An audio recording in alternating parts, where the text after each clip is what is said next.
ಮಲ್ಲಿಗೆ ಇಡ್ಲಿ ಸ್ಪೆಷಲ್ ಏನಿಲ್ಲ, normal ಇಡ್ಲಿನೇ. Normal idli ಇದ್ರೆ ಅದರಲ್ಲಿ ಏನಂತಂದ್ರೆ ಅವ್ರು ಕಪ್ಪಲ್ ಹಾಕ್ತಾರೆ, ನಾವು ತಟ್ಟೆ ಇಡ್ಲಿ ಕೊಡ್ತೀವಿ, ಗುಂಡು ಇಡ್ಲಿ ಕೊಡ್ತೀವಿ, ಒಂದೊಂದ್ ದಿವಸ ಒಂದೊಂದು ವೆರೈಟಿ ಮಾಡ್ತೀವಿ. ಇವಾಗ ಸದ್ಯಕ್ಕೆ ಖಾಲಿ ಆಗಿದೆ, ನಾರ್ಮಲ್ ಇಡ್ಲಿ ಇದೆ. ಇವಾಗ ಹೇಳ್ತಾರಲ್ವಪ್ಪ, ಈ ದೇವ್ರ ಒಬ್ಬ ನಾಮ ಹಲವು ಅಂತ, ಅದೇ ತರದಲ್ಲಿ ಈ ಇಡ್ಲಿ ಸ್ಪೆಷಲ್ ಅಲ್ಲಿ ಹೆಸರು ಅಷ್ಟೇ. ಇನ್ನೇನ್ ಸ್ಪೆಷಲ್ ಏನಿರಲ್ಲ, ಒಂದು ಸಾಫ್ಟ್ ಇರುತ್ತೆ. ನಮ್ಮ ಇಡ್ಲಿ ತುಂಬಾ ಸಾಫ್ಟ್ ಇದೆ.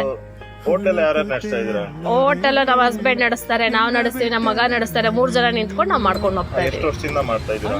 ಸದ್ಯಕ್ಕೆ ಈಗ ಒಂದು 3-4 ತಿಂಗಳಿಂದ ಓಪನ್ ಮಾಡಿದೀವಿ. ಹಾ, ನಡೀತಾ ಇದೆ. ಬಿಸ್ನೆಸ್ ಬಗ್ಗೆ ಏನು ತೊಂದರೆ ಇಲ್ಲ, ಬಿಸ್ನೆಸ್ ಚೆನ್ನಾಗಿ ನಡೀತಾ ಇದೆ. ಭಗವಂತ ಕೊಟ್ಟಷ್ಟು ಅದು ನಾವು ಉಳಿಸ್ಕೊಂಡು ಹೋಗ್ಬೇಕು, ಅದು ಬಿಟ್ಟು ಇನ್ನೇನಿಲ್ಲ. ನಿಮಗೆ ನಿಮ್ಮ ಸಂಗಾತಿನೇ ಸಪೋರ್ಟ್ ಯಾವಾಗ? ನಮ್ಮ ವೈಫೇ ನನ್ನ ಇದು, ನನ್ನ ಮಗ ಗಾಡಿಯನ್ನಾಗಿರ್ತಾನೆ, ನಾವು ನಿಂತ್ಕೊಂಡು ನಡ್ಸ್ಕೊಂಡು ಹೋಗ್ತಾ ಇದ್ದೀವಿ.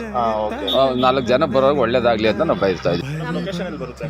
ನಮ್ದು ಲೊಕೇಶನ್ ಬಂದು ಸೊನ್ನೆನಹಳ್ಳಿ ಸರ್ಕಲ್ಗೆ ಬಂದು ಕೇಳಿದ್ರೆ ಯಾರು ಬೇಕಾದ್ರೂ ಹೇಳ್ತಾರೆ.